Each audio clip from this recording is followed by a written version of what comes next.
Welcome to our channel. Today we how to authenticate Salesflare CRM with two-factor authentication. Easy tutorial step-by-step clearly. To authenticate Salesflare CRM with two-factor authentication, start by logging into your Salesflare account. Once you're logged in, navigate to your profile settings. Look for the security or two-factor authentication section within the settings. Click on the option to enable two-factor authentication. You will be prompted to choose your preferred method for authentication.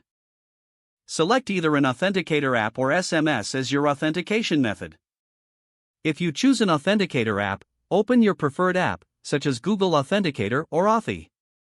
Scan the QR code displayed on the Salesflare screen. Once the QR code is scanned, the app will generate a 6-digit code. Enter the 6-digit code back into the Salesflare authentication prompt. If you opted for SMS, enter your phone number in the required field. You will receive a text message with a verification code. Input the verification code into the designated area in Salesflare. After entering the code, confirm to finalize the two-factor authentication setup. Salesflare will show a success message indicating that two-factor authentication is now enabled. Make sure to save your backup codes provided during the setup process. These backup codes will be essential if you lose access to your primary authentication method. Now, every time you log into Salesflare, you'll be prompted for your two-factor authentication code. This added layer of security helps protect your account from unauthorized access.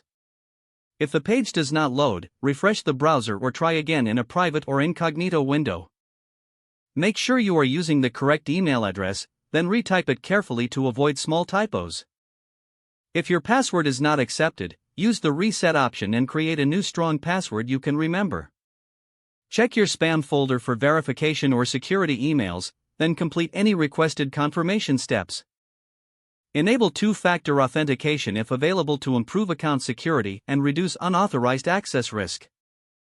After signing in, review your profile details so your contact information and settings are accurate and current.